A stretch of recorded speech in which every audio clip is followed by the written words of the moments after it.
Weed, pot, dope, chronic, whatever you want to call it, cannabis use is blowing up.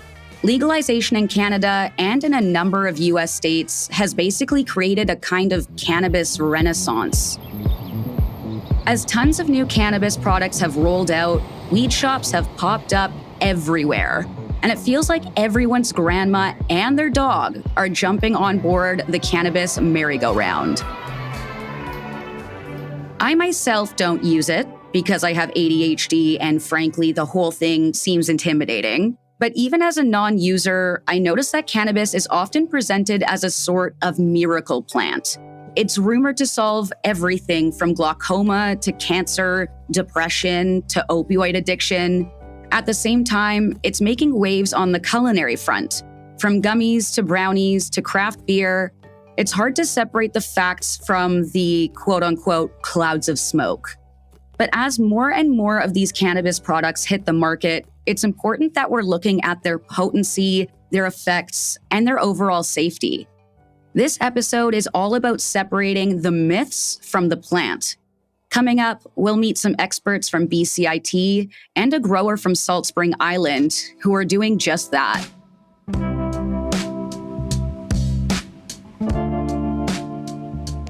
I'm Bianca Rego, and welcome to Fireweed, a podcast brought to you by the British Columbia Institute of Technology. Fireweed is another plucky plant.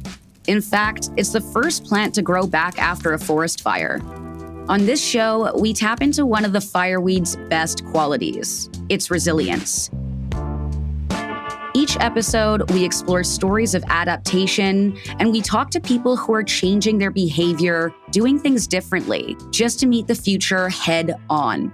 If you have a great story of shifting your pattern to fit the new normal, email us at fireweed@bcit.ca. Today, we're talking about the evolution of cannabis, a modest-looking plant with a long history and a big reputation. And joining me today are Michael Chan and Hazrah Moothoo from BCIT's Natural Health and Food Products Research Group, otherwise known as NRG.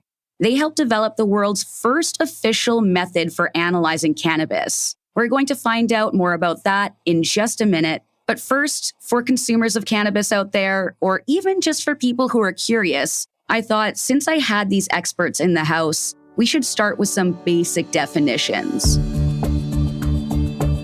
Michael, I always hear people talking about the THC content of cannabis. What is THC exactly? THC is tetrahydrocannabinol, and it is the main psychedelic compound that you would associate with cannabis. So it's the most well-studied of the compounds in cannabis. It is responsible for those psychedelic effects. So it's a very active compound, and because it's so well known, we standardize or report on THC content quite a bit whenever we're discussing cannabis in terms of dosages and forms. Okay, so what about CBD? CBD is cannabidiol. It is also a cannabinoid in cannabis plants. Now, CBD is not intoxicating. It is also quite predominant in cannabis. It's not as high as your THC, but definitely in your hemp products, there is quite a bit of CBD in there. It also has a number of physiological effects, including pain reduction, sedation effects, but it doesn't have those intoxicating effects, which is desirable in some cases. So we hear quite a lot about CBD. It's basically become an industry unto its own at this point. But what about CBD's lesser-known cousin, CBG? CBG is another cannabinoid. It's in trace levels in most cases. The acid form of CBG, which is CBGA, is actually the precursor for THC and CBDA. So you could think of it as one of the first steps the plant uses to make the rest of these compounds. Because it's at such low levels, it hasn't been as well studied because we haven't had a lot of access to it and didn't really look at it too deeply. But we're finding that it appears to have a lot of biological effects similar to CBD. So another term I sometimes hear thrown around is terpenes. What is a terpene? So terpenes is another class of compounds, and they're not exclusive to, they're found in the terpene class of compounds. They're found in pretty much all plants and a number of other natural products. They're small molecules that are mainly responsible for your flavors and your aromas. They're very aromatic compounds. They give you those kind of smells that you associated with cannabis. And then some of the flavors that are associated with different strains. You may see now that there's a lot more information stating the exact levels of different terpenes that are present and the effects that the different terpenes have. So there you go, folks. Cannabinoids and terpenes demystified. To sum it up a bit more simplistically, THC is for the psychoactive effects, CBD and CBG are for the physiological effects, and terpenes for that unmistakable bouquet. Now, this is a show that celebrates adaptability and resilience. And even though I don't use it, I can't help but feel a certain admiration for the cannabis plant. Here's this versatile green plant that literally grows in ditches all over the world, contains all these different active components that can have quite profound effects on our bodies and minds. Michael Chan agrees. It is quite resilient. It can grow in different conditions, like the original indica and sativa breakdown. The different physical features are predominantly due to the environment that it grew in. Indica and sativa, for those of you who may not know, are the two big strains of cannabis, reputed to have different qualities. Michael says their big difference arose because they adapted to different environments.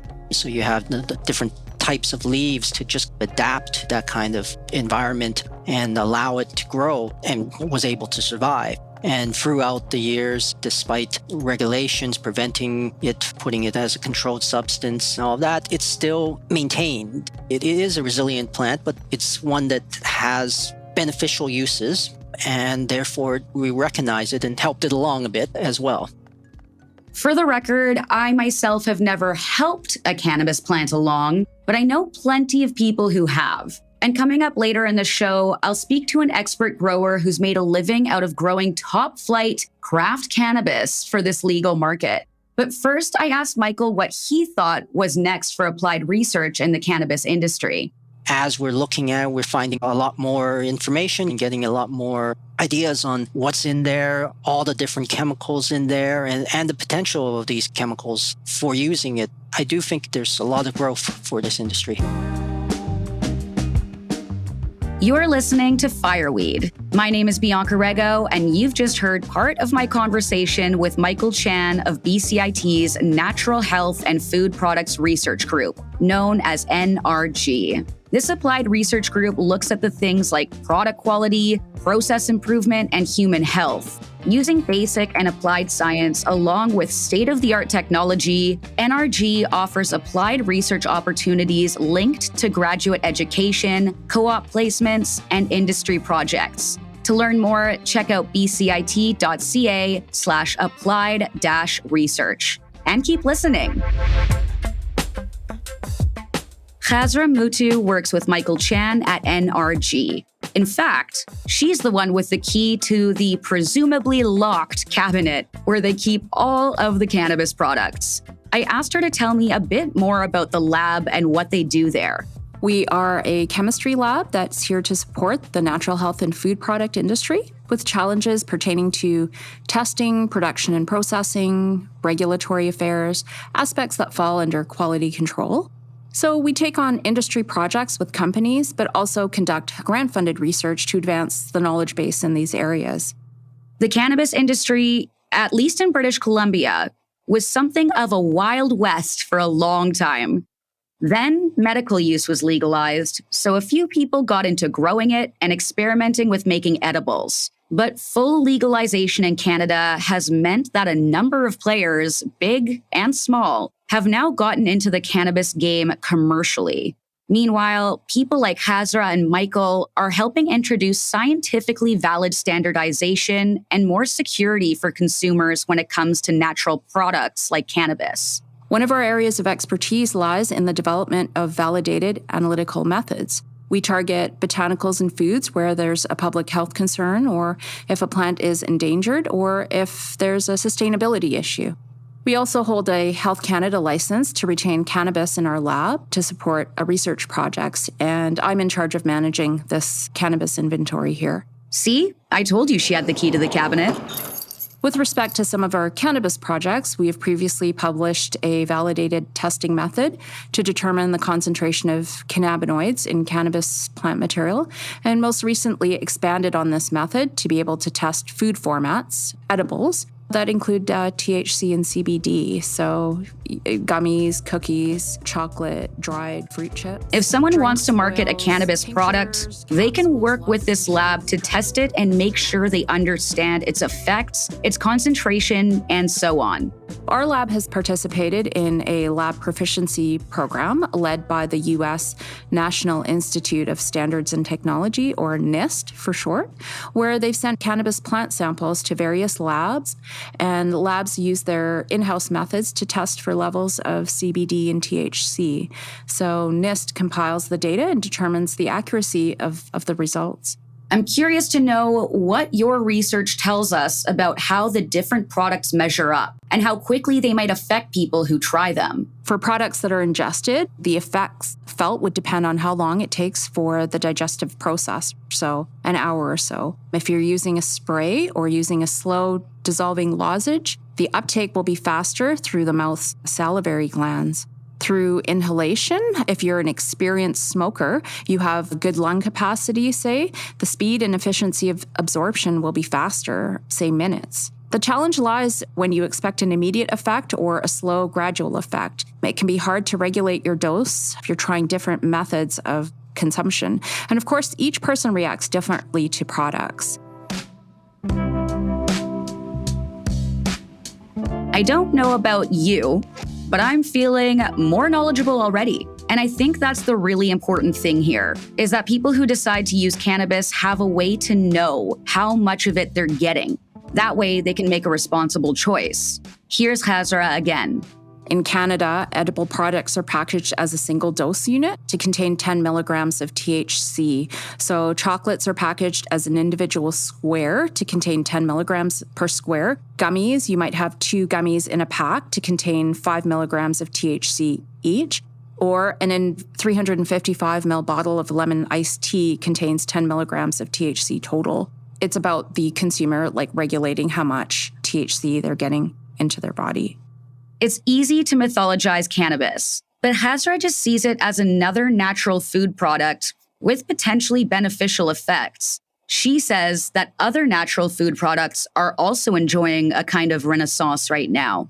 The natural health and food products market has seen their own explosion of new product formats. So you've got your vitamin waters, gummies containing echinacea, freeze-dried fruits and vegetables, chewable iron tablets, probiotic capsules. I feel the consumers are already aware and have been exposed to these delivery formats, so it's easy in a way for the cannabis industry to introduce these products into the market. Also, the technology is there to be able to create these edible formats. Hazrah, what would you say is the number one myth about cannabis that you, as someone who studies it closely, would like to debunk? Some may see the use of cannabis as a magic cure for all diseases. We need more research, and we are not close to understanding all the variables involved in the interactions within the body. So, as with any claims, I would advise caution. You've got to consider the strain of cannabis, the concentration levels within the plants, the dose administered. As such, the general use of cannabis to treat diseases is something that we have to take with a grain of salt, and you have to look at your sources. So really, we are in the early stages of cannabis research, and there's a lot that we don't know about the bioavailability of cannabis and interactions and pathways within the body. That was Hazrah Moothoo of the BCIT Natural Health and Food Products Research Group, where they test and analyze cannabis products and other natural food products.